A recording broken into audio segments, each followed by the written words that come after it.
What is going on, everyone? My name is Andy. Welcome back to another FPL video. In this one, it's the Game Week 24 preview. So I'm going to go through some transfer news, some injury news, talk about captaincy, and then answer a bunch of your questions as well. So let's get into it. So let's take a look at Douglas Luiz, who reportedly is going to be joining Aston Villa on loan, according to David Ornstein. At the time of recording this video, that's not yet official, but it may well be by the time you watch this video. He's only 4.9 million. Last time he was at Aston Villa, he was on penalties and he took a bunch of set pieces as well. So he could potentially be a bargain in FPL.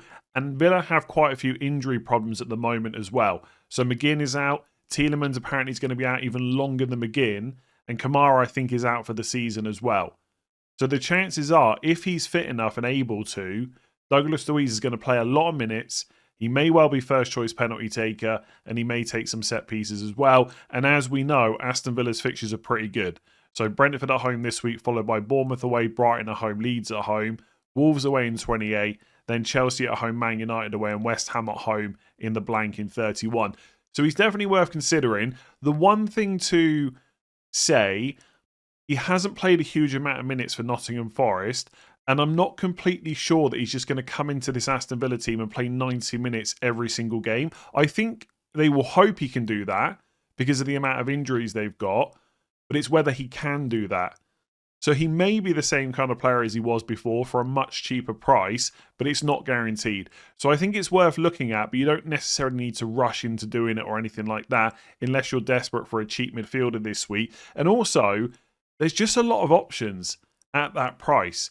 It's not like he's come in and he's the one to get. You've got Dewsbury Hall, Garner, Lafay, Stack, Mainu, and Elliot Anderson, who's not that much more expensive. So if you are looking for a cheap midfielder, who is the best one to go for if you don't go for Luiz? I think for Everton, I would pick Dewsbury Hall over Garner now. Garner's defensive contributions per start have been very good this season, 12.04. But I do wonder if they might go down a little bit now Idrissa Gana Gueye is back. That could potentially happen. And if you look at the attacking numbers, Dewsbury Hall has been a little bit better this season. So I think if it's a choice between the two Everton players, I would take Dewsbury Hall, who's only 4.9. I'm obviously a little bit biased there because I've owned him for a large part of this season and he's done really well. But that would be my preference. Also, I've just realised I've put the Bournemouth fixture in there, the wrong colour. That should be similar to Fulham. But either way, fixture's not bad for Everton. So Brighton away, Fulham away, Bournemouth at home, Man United at home, Newcastle away in 28, not so good, then Burnley at home in 29. So I quite like Dewsbury Hall. I think if we knew that Douglas Luiz was going to come in and play 90 minutes every game and was definitely on penalties, and I know Villa fans are going to point out they haven't had a penalty this season, but that can change quickly, I'd probably choose Luiz. But if I had to go for it now, I would choose Dewsbury Hall over him. With Enzo Lafay, he's also 4.9 million and on penalties, we assume. Not guaranteed because he did miss one, but I think he'll keep them. This week is good, Burnley at home, but then it's Arsenal away, Liverpool at home. Now, because he's so cheap, you might be on a structure where some weeks you're playing 4 or 5 at the back and you can bench him for those tougher fixtures. But if you want to bring him in to play him every week, I don't think Lafay is the one. I think I would maybe come back to that later on. And it's the same with Stack. Stack's done really well. He's okay for defensive contributions. His attacking numbers are okay as well. But in the next 5 game weeks, you've got Arsenal at home, Chelsea away, Villa away, City at home. It's not that great. So I would probably avoid him for now. I think with Mainu, he's only 4.6 million, so he's the cheapest option on this list. But his attacking numbers not great. Now, to be fair, he's hardly had any minutes this season. And completely new kind of setup now under Carrick. But there's no guarantee those attacking numbers are going to get miles better. And he's not going to be great for defensive contributions either. So I probably wouldn't go for Mainu. I think it's worth spending a little bit more and getting someone who's more, not guaranteed to get you points, but more likely, like a Dewsbury Hall, like a Lafay or something like that. And then Elliot Anderson, he has just been incredible for defensive contributions all season. He always plays 90 minutes. He's averaging 13.65 defensive contributions per start. Next 3 fixtures are pretty good. Palace at home, Leeds away, Wolves at home. It does get a bit trickier after that. You might want to look to sell him around game week 27 or bench him for a defender or something like that. But also, in those tougher games, he's almost certainly going to pick up DEFCONs. You just got to hope that he avoids the yellow card. So I think for 5.3 million, Elliot Anderson's also a really good pick. So in theory, Douglas Luiz could be great, but we can't say for sure right now. So if you needed a cheap midfielder this week, I would probably buy, I should say, Dewsbury Hall or Anderson. Lefay could be good if you can bench him in the tougher games. Stack might end up being good as well.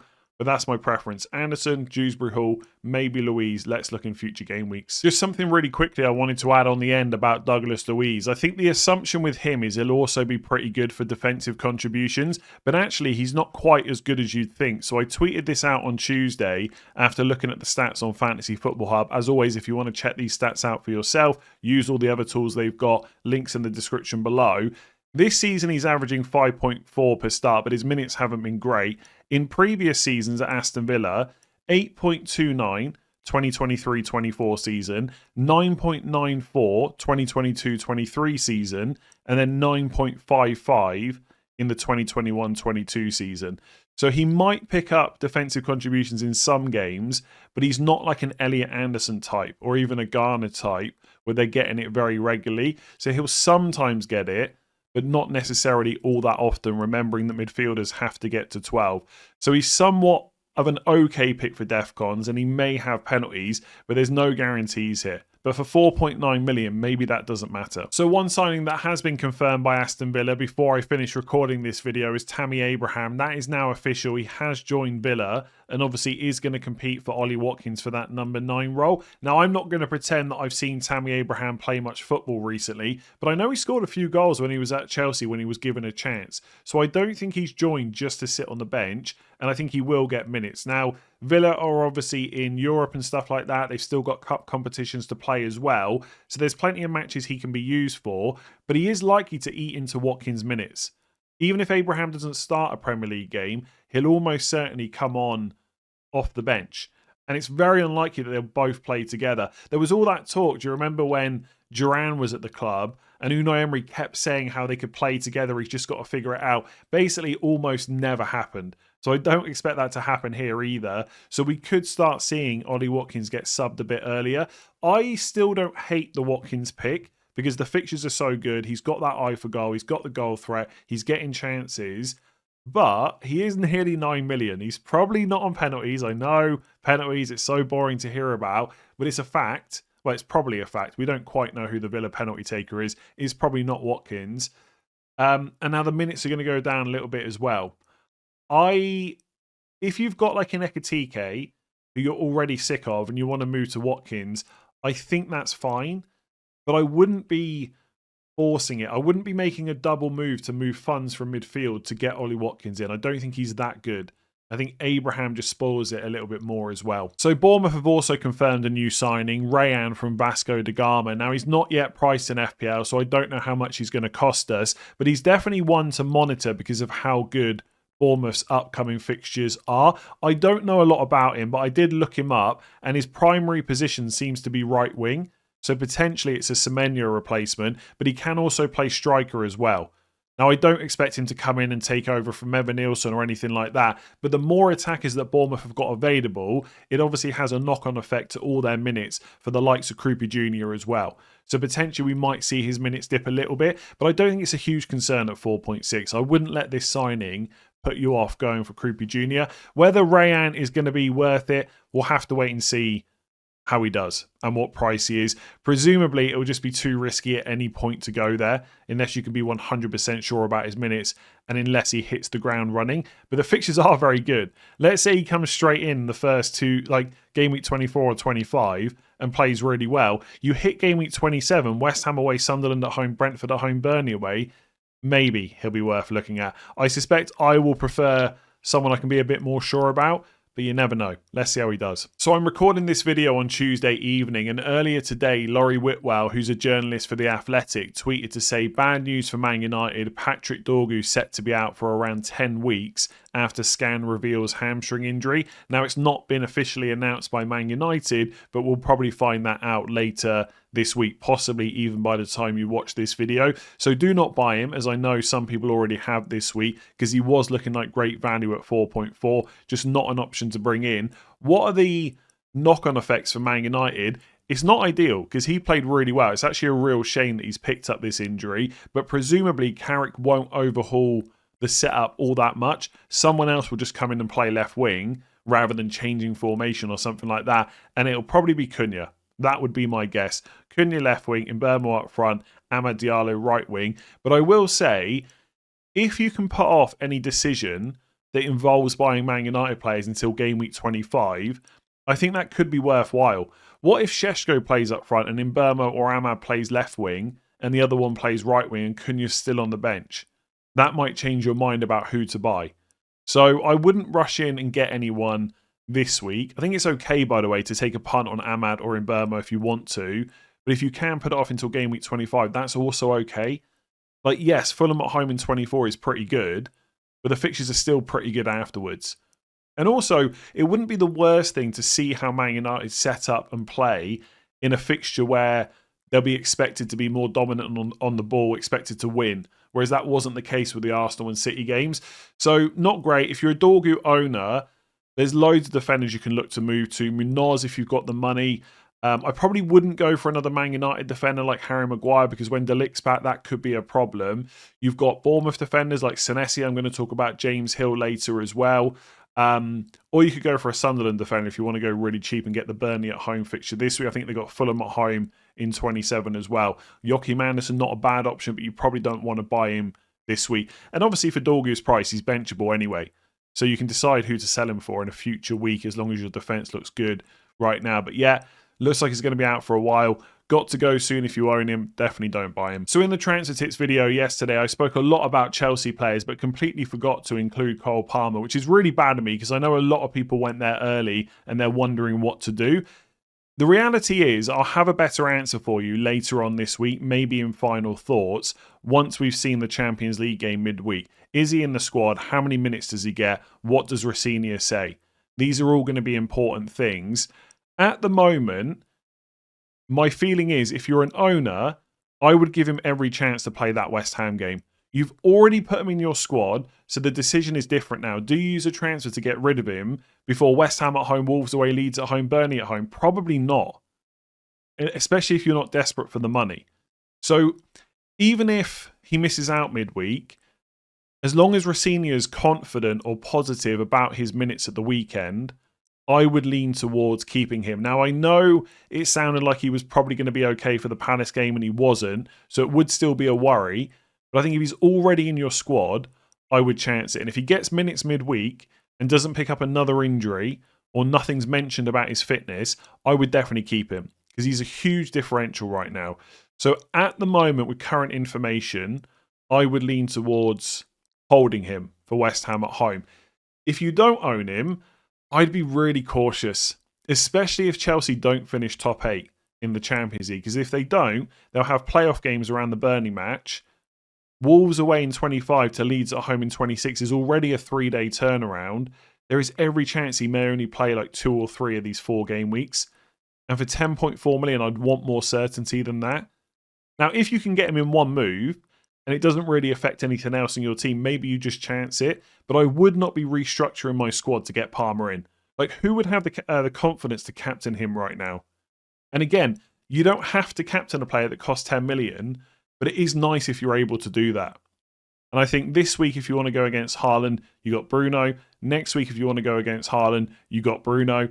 And if Arsenal beat Chelsea in the Carabao Cup semi-final, which they probably will because they're 1 goal up and the second leg's at home, they might double in 26, so you're not going to captain him then either. So I just wouldn't be so sure. And by the way, I know people are going to kind of throw that back to me and say, hang on a second, you've got Saka and you're probably not going to captain him. That's fair, but there is a chance it could happen. Like, for example, if Saka doesn't start the Carabao Cup second leg, then he's going to start Sunderland at home. Maybe I captain him. If I'm confident he starts twice in the double, maybe I captain him. I probably won't. I'll probably just go safe with everyone else and captain Gabriel. But it's potential to do that.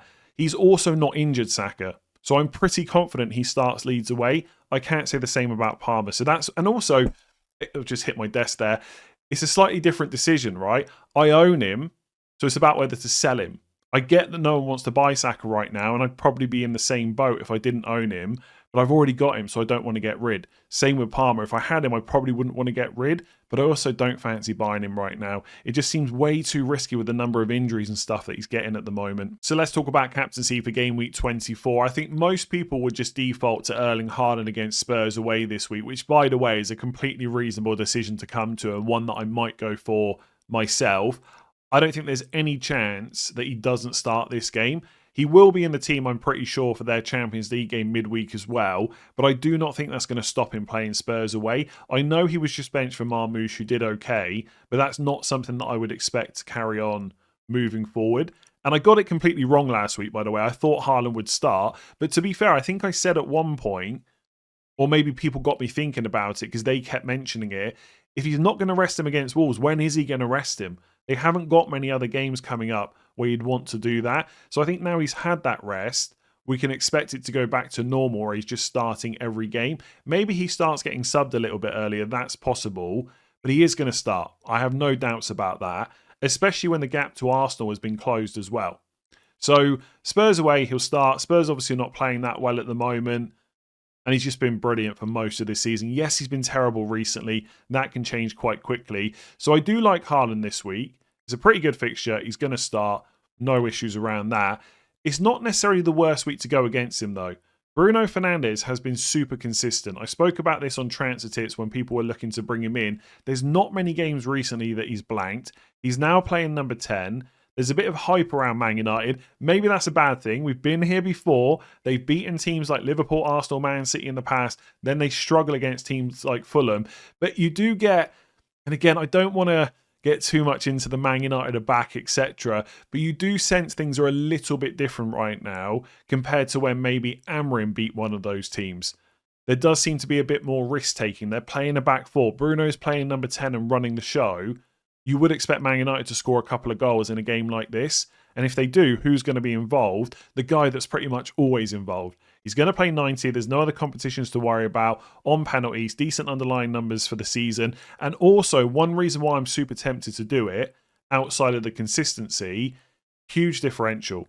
I know he's being brought by a lot of people this week, and his ownership is going to rocket. Most people will just captain Haaland. And you won't get that many opportunities necessarily to go against him.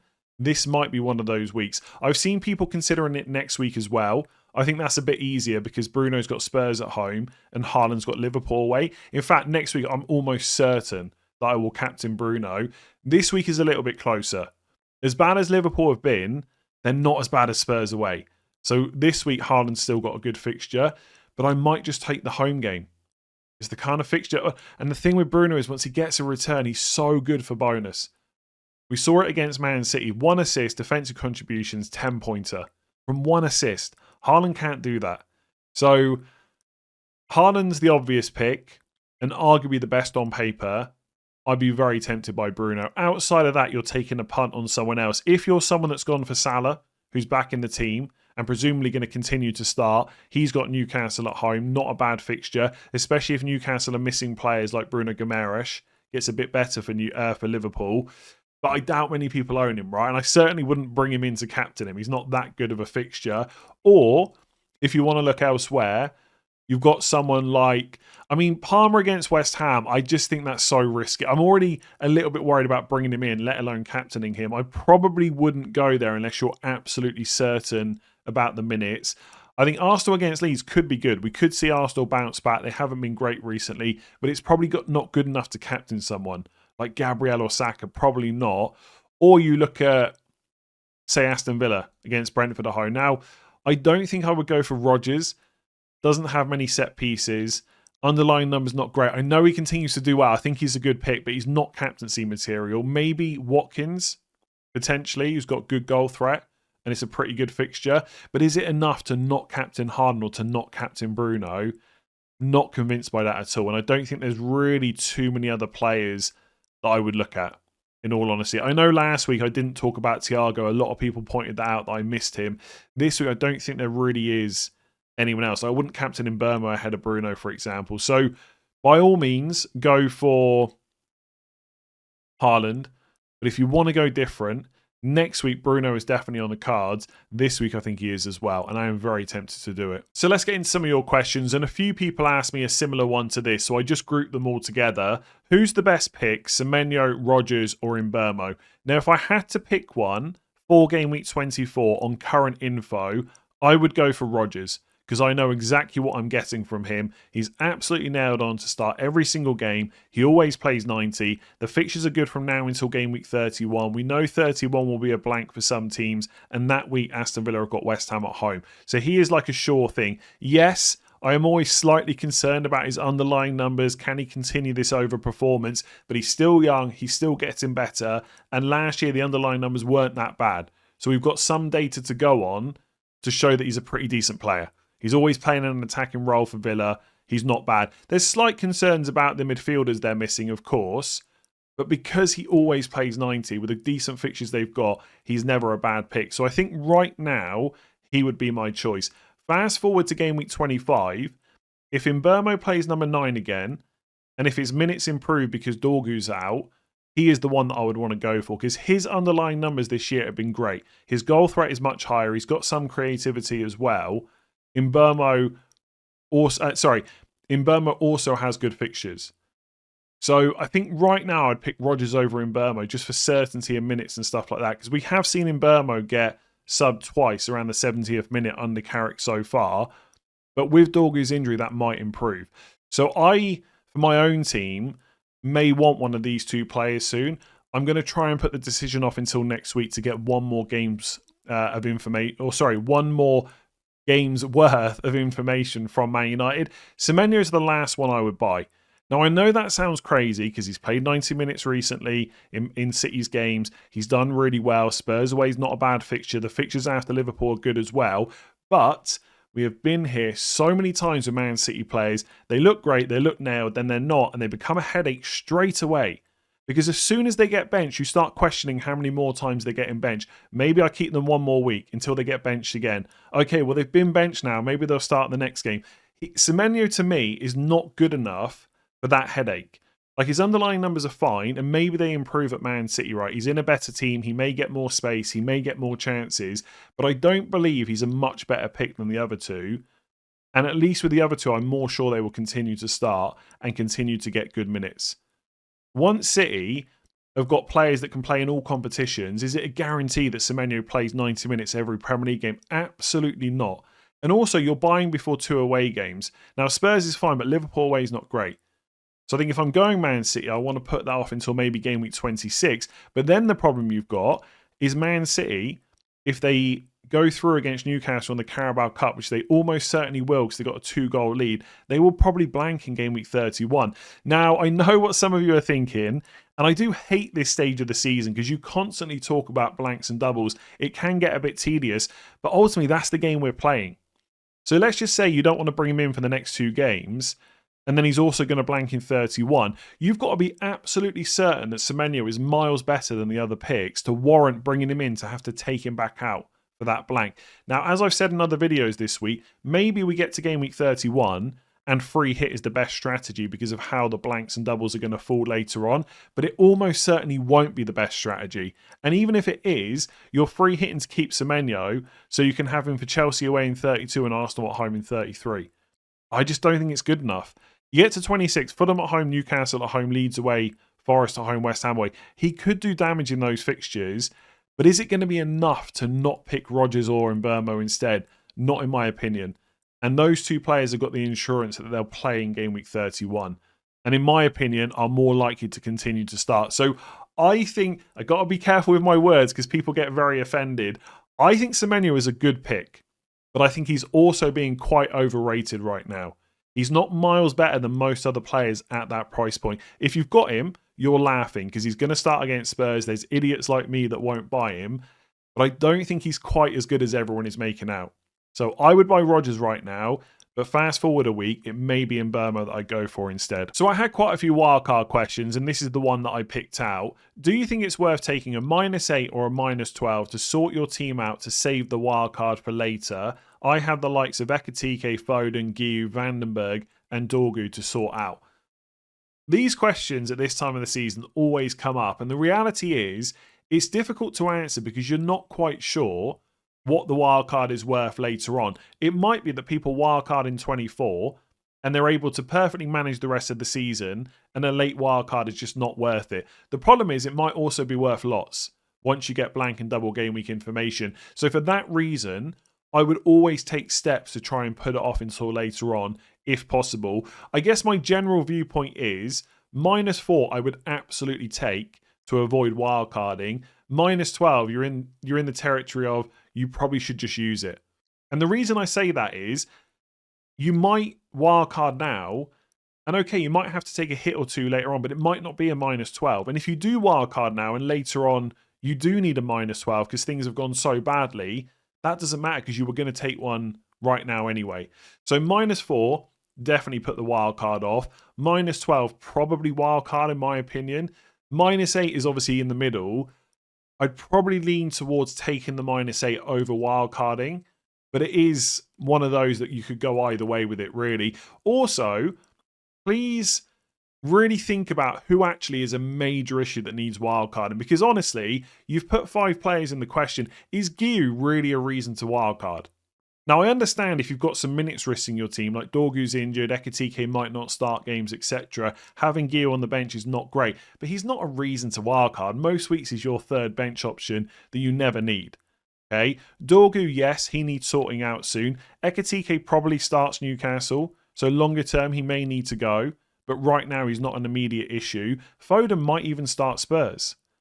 And then Vandenberg, I mean, you've had him this while, right? Last 3 or 4 weeks he's not been playing, so presumably you weren't going to use him anyway. And actually, Ajer's got injured, so Vandenberg in a few weeks' time might be playing for you, depending on how long Ajer's out for. Remember, he only got in the team because Vandenberg was out himself. So actually, if Vandenberg starts being back in the 11, from game week 27 onwards, he might actually be a really good pick. So I don't know, it's hard to give like an evergreen answer here for everyone's teams because everyone's got a different opinion on what an issue is. But I do find, because lots of wildcards are being hit right now and people have got a few issues, you start thinking that players are bigger issues than they actually are. Like Ekitike for me should be taken off the list of a problem. He's not great, and I'd be frustrated owning him right now, but there's no way he'd push me into wildcarding, I don't think. So, yeah. Obviously, you have to decide for your own team. -4, I would definitely save the wildcard. -12, I'd probably be wildcarding. -8, somewhere in between. But it's just difficult to know because I don't know how important it's going to be later on. But I think in that case, I always lean towards saving it because it could be worth a lot of points if the blanks and doubles fall correctly. So why is no one including Tierno Barry in their wildcard drafts? He's 5.7 million, has 4 goals in 5 matches. Shouldn't he be considered as a good option? Yes. I think if you've got the extra money to spend and you don't want to put that additional 1.1 million in defence or midfield, it's perfectly fine to go for someone like that. And I say 1.1 million because that's how much more expensive he is than like a Krupi Jr. right now. The only thing to say is, yes, he's done really well, and yes, he's a really good price. But for most of this season, forwards haven't been that great to own. So I think Barry maybe gives you a bit more insurance over a Mane or a Krupi for bench boost soon, and that's a perfectly reasonable reason to put him in. But once that bench boost is gone, I'm not sure if he's such an important pick anymore. One thing to say, he's definitely first choice number 9 over Beto. There's rumours that Beto might leave as well. And Barry's minutes recently have been pretty good. Like last night against Leeds, he scored again.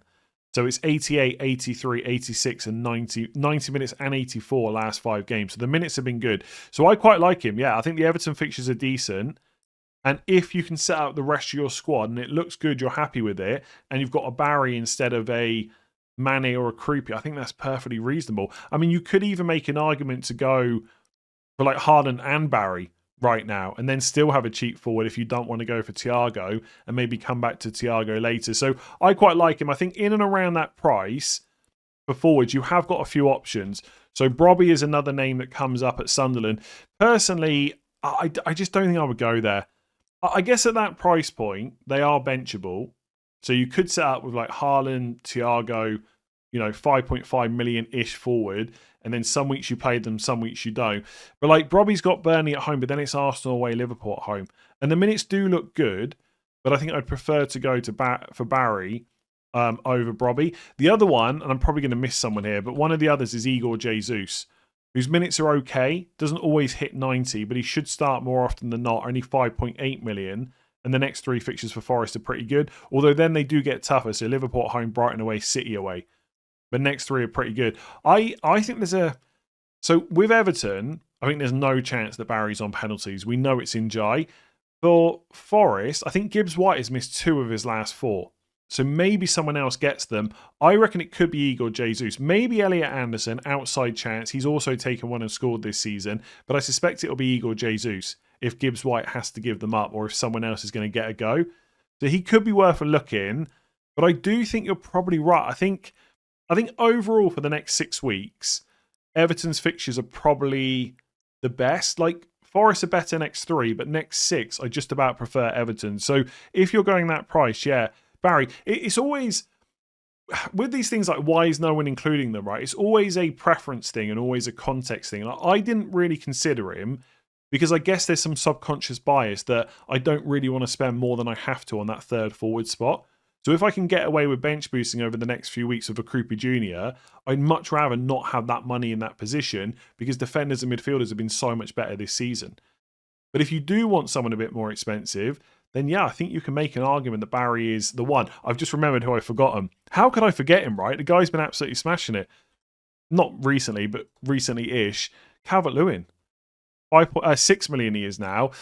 I just think the fixtures aren't very good. That's why I forgot about him. Arsenal at home 24, Chelsea away 26, Villa away 27, City at home 28. It's just the wrong time to jump on. If you were looking at it from game week 29 onwards, Leeds fixtures are great. And maybe you come back to Calvert-Lewin, but I wouldn't go for him now. So I think 6 million or below, if you're not going right down to a Krupa or Mane, I agree, Barry's pretty good. So is Matheus Cunha a keep now? Simple answer is yes. 100% if I had Cunha still in my squad, I would keep him for Fulham at home because of that Dorgu injury. Someone else now has to play left wing. I suspect it will be Cunha. I cannot guarantee that, right? Could Carrick decide that Ahmad or Mbeumo can play on the left and Šeško plays through the middle? Maybe. But I'm pretty sure Cunha came on before Šeško in the first 2 games as a sub, and he seems to be ahead in the pecking order. Now, that might just be because of the game state. It might be because of the opposition. That might all change for Fulham at home. But if you've got him, you've got to give him the chance to play and just see what happens. Because what if he plays number 9 or off the left and he gets really good minutes, he looks decent in that setup, and then you think, well, hang on, he's going to keep playing and the fixtures are good. You've just saved yourself a transfer. Would I buy him this week? No.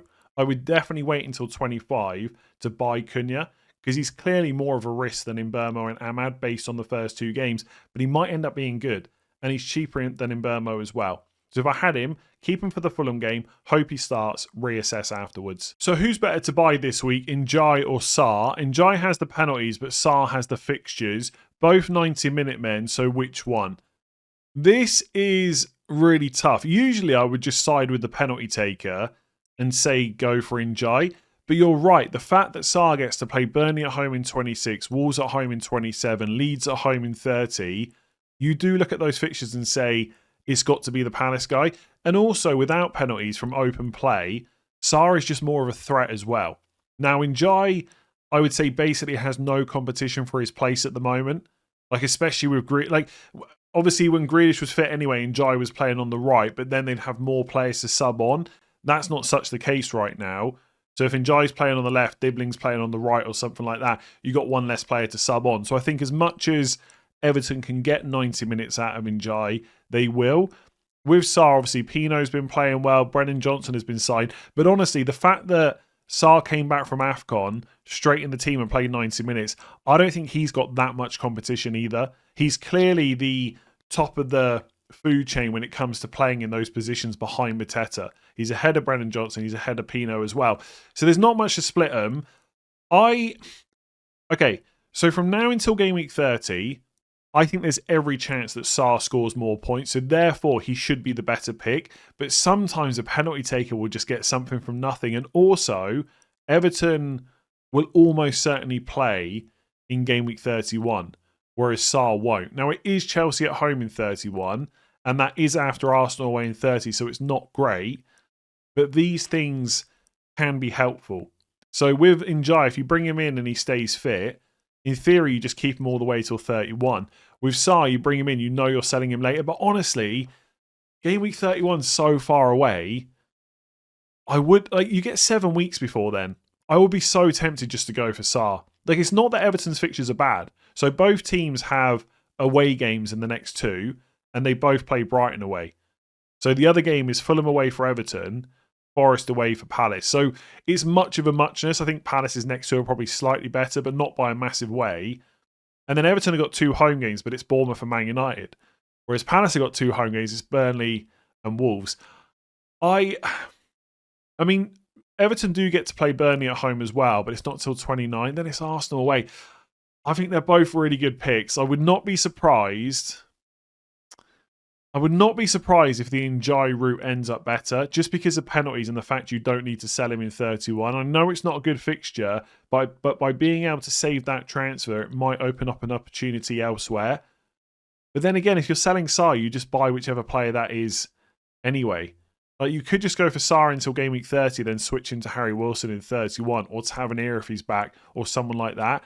I think Sarr. I think the fixtures are just better to the point where I would go for him and not go for the penalties. But honestly, both are good picks. I'm going to say Sarr, though. So what do you think about James Hill from Bournemouth? He's 3.9 million and starts regularly. With the upcoming fixtures and his DEFCON potential, he looks like a good pick. Yes, on paper, looks like a great pick. Started the last 5 games, played 90 minutes every time, and his defensive contributions have been really good. So 11 against Liverpool, 9 against Brighton, 11 against Spurs, 18 against Arsenal, and 13 against Chelsea. So he's hit it 4 times in the last 5 games, and actually his defensive contributions per start this season are 9.29. And obviously you only have to hit 10 as a defender to get it. So if he plays enough, he will hit DEFCONs quite regularly, and 3.9 million is a good price. And as you said, the pictures are good, right? So in theory, yes, he's a good pick. Would I go for him? I'm not so sure I would.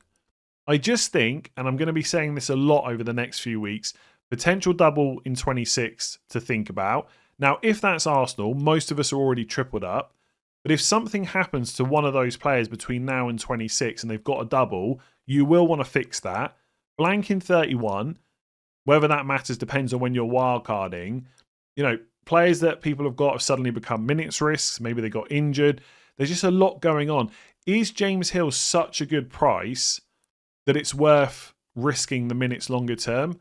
I'm not so sure. I basically don't know if he's now nailed. And I'm not convinced that anyone really does. Because he hasn't started every game this season. And I don't think, from memory, he's been injured for all these games. Like, you look at kind of game week 28, Chelsea at home. He came off the bench, sorry. You look at game week 16, Man United away, he came off the bench. And I don't believe he was always injured. And they do have other centre-backs they can use as well. Now, to be fair, those other centre-backs at Bournemouth right now, they're not in favour, right? It is clearly Hill. But the worry I always have is, could that change? Could Ndiaye come back in? They've also got a guy whose name I won't... Milo Savailovic, probably got that wrong. They've got 2 centre-backs that have been used at times this season. Could that change at some point? All I keep hearing at the moment is people don't need money because there's no good picks to go for. So is it worth sacrificing a spot for a 3.9 if money's not a problem? Now, maybe for your specific team, it would make a lot of sense to get a 3.9. Fair enough. I just don't know if I would take that risk. Bournemouth fans, let me know in the comments below if I'm completely talking nonsense, which is entirely possible. It's happened a lot of times before. I just don't think you can guarantee he stays there. You could definitely use the argument that he's playing well, so they probably will play.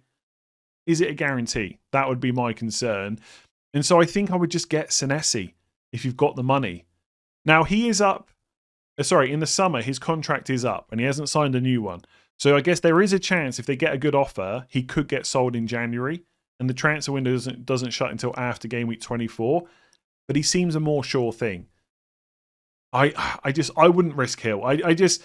My strategy all season has been pretty much every time to go for the player that I know is going to keep starting. And that might sound really boring, right? And I appreciate it probably is.